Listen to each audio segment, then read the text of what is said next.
మనం ఒక అంశాన్ని కనుక మాట్లాడాలనుకుంటే, ఈరోజు చట్టసభలను జీవోలను తీసుకొచ్చేసి చట్టం చేయమంటే చట్టసభల ఈరోజు అవమానించినట్టే. అప్పుడు ఎమ్మెల్యేలు ఎందుకు, ఎంపీలు ఎందుకు, ఈరోజు డిస్కషన్స్ ఎందుకు, పార్లమెంట్ ఎందుకు, అసెంబ్లీ ఎందుకు, ఇవన్నీ అవసరం లేదు కదా. ఒక జీవో పట్టుకురావచ్చు కదా. అంటే జీవో పట్టుకొచ్చేసి నువ్వు ఏమైనా చేస్తావా అంటే, ఏదైనా చేస్తావా అంటే, ఈరోజు జీవోలు అనేటివి ఎప్పుడు కూడా ఎక్కడ నిలవవు. అది నాలుక గీసుకోవడానికి కూడా పనికిరాదు. ఎగ్జాంపుల్, ఎంఆర్పిఎస్ చేసిన 30 ఏళ్ల ఉద్యమం కూడా దానికే ఎగ్జాంపుల్. 2000లో జరిగిన ఎంఆర్పిఎస్ క్లాసిఫికేషన్ ద్వారా అది రాజ్యాంగబద్ధం కాదు అని చెప్పేసి కొంతమంది మాల సోదరులు సుప్రీంకోర్టు వెళ్ళిన తర్వాత 2004లో దాన్ని కొట్టేసిండ్రు. అది న్యాయబద్ధం అని చెప్పేసి ఇట్స్ వెరీ క్లియర్, అలా డౌట్ ఏం లేదు. అదే మళ్ళీ దాన్ని తీసుకొచ్చేసిన తర్వాత ఎందుకు అవకాశాలు అవుతుందని చెప్పేసి ఉషా మెహ్రా కమిషన్, రామచంద్ర కమిషన్ కొట్టేసిన తర్వాత ఉషా మెహ్రా కమిషన్ దాటిపోయిన తర్వాత 20 సంవత్సరాలు ఇందులో పంజాబ్ వర్సెస్ స్టేట్ గా వచ్చేసిన తర్వాత అప్పుడు అక్కడ జరిగింది ఇది క్లాసిఫికేషన్. అప్పుడు జరిగింది అంటే దీన్ని చట్టం ద్వారానే, చట్టం చేస్తేనే జరుగుతాయి తప్ప ఏ చట్టాలు లేకుండా, ఏది లేకుండా జరగడం అనేది కాదు.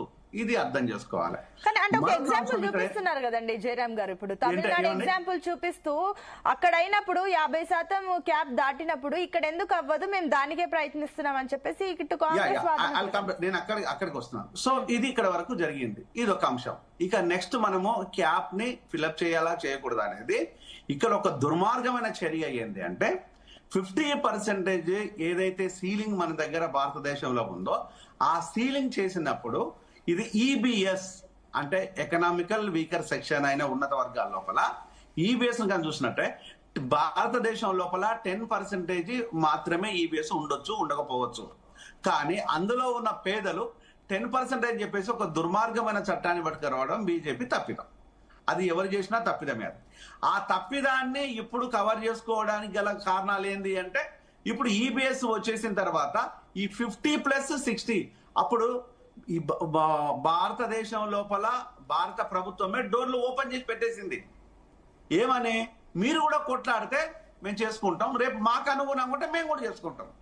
అంటే మీ దగ్గర ఫోర్స్ ఉంటే, కాంగ్రెస్ దగ్గర ఫోర్స్ ఉన్నా, బీఆర్ఎస్ దగ్గర ఫోర్స్ ఉన్నా, లేకపోతే డిఎంకే, అన్నా డిఎంకే ఇట్లాంటి పార్టీలు ఎక్కడ ఫోర్స్ ఉన్నా కూడా ఆ ఫోర్స్ కు తలొగ్గైనా పనిచేస్తాయి, లేదంటే వాళ్ళు కావాలనుకుంటే చేస్తాయి. ఇది ఓన్లీ రాజకీయం మాత్రమే.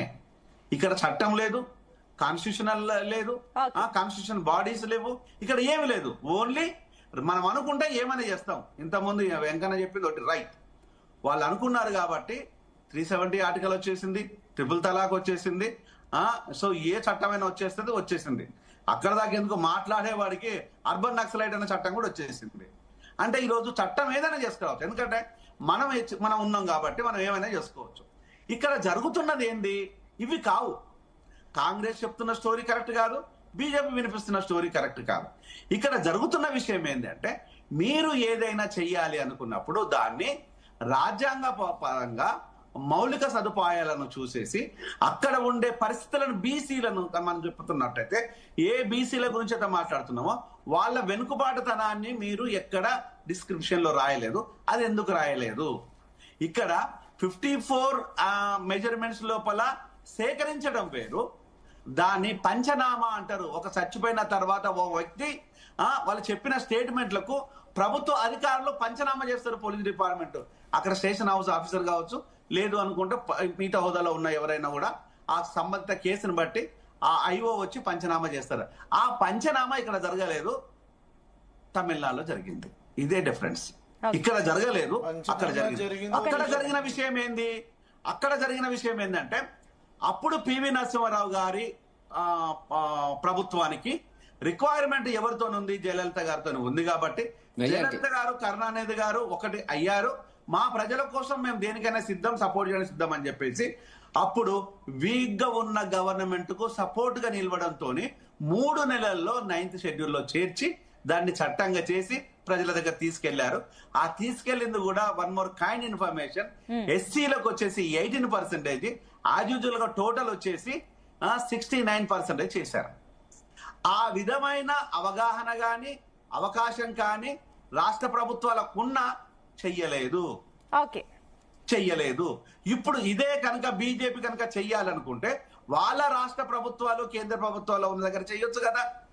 మరి అంతకుముందు కాంగ్రెస్ ప్రభుత్వం 10 ఏళ్ళు ఉన్నది కదా, అప్పుడెందుకు చెయ్యలేదు? అంటే ఇవన్నీ ఓన్లీ పొలిటికల్ ఎజెండా. ఇది పొలిటికల్ ఎజెండాలో భాగంగా ఉన్నట్టు అవుతే వీళ్ళు తండగా వస్తుంటే మనం ఓట్లు గుద్దుకొని వద్దాం అంతే. ఇది ఇంతకు మించి ఏం లేదు.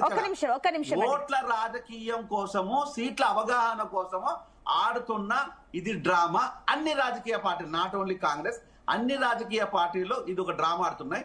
బీసీల మీద ఎవరికి ప్రేమ లేదు. ఒక నిమిషం అండి. ఎస్ నూమన్ గారు, సో మీరు పార్టీల గురించే మాట్లాడారంటే కూడా అనలిస్టులు కూడా ఇదే మాట అంటున్నారు. అంటే ఈ రకంగా చూసిన అందరికి కూడా ఒక రకంగా కాంగ్రెస్ పైన నమ్మకం సన్నగిల్లింది, అది ఇంపాసిబుల్ అన్న మాటనే వినిపిస్తుంది. కానీ ఎక్కడ కూడా మీకు చిత్తశుద్ధితో మీరు ముందుకు వెళ్తున్నారు అనేది కూడా ఎవరు మాట్లాడట్లేదు. అండ్ ఇంకొకటి, ఇన్ ద కాన్స్టిట్యూషనల్ అమెండ్మెంట్ కాలేదు, మీరు కేవలం జీవోల మీద వెళ్తే ఇది అవుతుందా అని చెప్పేసి కూడా మాట్లాడుతున్నారు. సో దీనికి ఏం చెప్తారు? Essentially, first of all, we need to understand అండి, కాంగ్రెస్ పార్టీ గత 10 సంవత్సరాలు బీఆర్ఎస్ అధికారంలో ఉన్నా సరే, పదే ఆనాటి ముఖ్యమంత్రి కల్వకుంట్ల చంద్రశేఖరరావు గారు చెప్పినా సరే, నేను బీసీల కోసం నేను న్యాయం చేస్తా, బీసీల కోసం నేను సమగ్ర సర్వే చేపిస్తా అని చెప్పేసి 10 మార్లు చెప్పినారు. ఆయన అధికారంలో రాకముందు నేను బీసీని ముఖ్యమంత్రిని చేస్తా అన్నారు. చాలా మందికి విషయాలు తెలియదు. చాలా మంది దళితుడిని ముఖ్యమంత్రి చేస్తాను, నో, హీ ఆల్సో టోల్డ్ బీసీని ముఖ్యమంత్రి చేస్తా అని చెప్పేసి. వాళ్ళు 10 సంవత్సరాలు ఏ రోజు ముఖ్యమంత్రిని చేయలేదు, వాళ్ళే రాజ్యం అనుభవించినారు. నేను ఒకటే విషయం చెప్తున్నాను, ఈ రోజు కాంగ్రెస్ ఈ అడుగు తీసుకున్నది. కాంగ్రెస్ ఈ రోజు యూనిట్ అప్రిషియేట్ దట్. నేను చాలా బాధపడుతున్నాను చెప్తున్నాను విషయాన్ని. నేను ఏమని చెప్తున్నానండి, కాంగ్రెస్ పార్టీ ముందుకొచ్చింది, దేశం మొత్తం చర్చ జరుగుతుంది ఈ రోజు బీసీల గురించి, క్యాస్ట్ సెన్సెస్ అని చెప్పేసి. వీళ్ళు ఏదైతే మాట్లాడుతున్నారో బీజేపీ వాళ్ళు, ఏనాడు వీరు క్యాస్ట్ సెన్సెస్ గురించి మాట్లాడినండి, మేము చేసిన తర్వాత, మేము ఇక్కడ ఉన్నది అని చెప్పేసి డేటా మేము తీసుకొచ్చేసి పబ్లిక్ డొమైన్ లో పెట్టిన తర్వాత అక్కడ నరేంద్ర మోదీ గారు పూరి దేశ్ మే హమ్ కరేంగే అని చెప్పేసి చెప్పిండ్రు. అంటే ఇది తలమానికంగా మారలేదా? ఇది ఒక దిక్సూచిగా మారలేదా? ఇది ఒక ప్రెసిడెంట్ గా మారలేదా? అంటే నేను అదే చెప్తున్నాను, Congress has taken a point, మేము ఏదైతే న్యాయం చేయాలి అని చెప్పేసి మేము అంటున్నామో అది మేము ఒక స్టెప్ లో తీసుకెళ్ళినామో, ఫస్ట్ స్టెప్ మేము తీసుకెళ్ళాం. మీరు ఒకవేళ చూస్తే 2024లో ఏదైతే మేము అన్నామో, ఏది 5 న్యాయలో మేము ఏమని చెప్పినట్టు 50% ceiling for the state governments of the local bodies to taken up అని చెప్పేసి. ఒకవేళ రాహుల్ గాంధీ గారు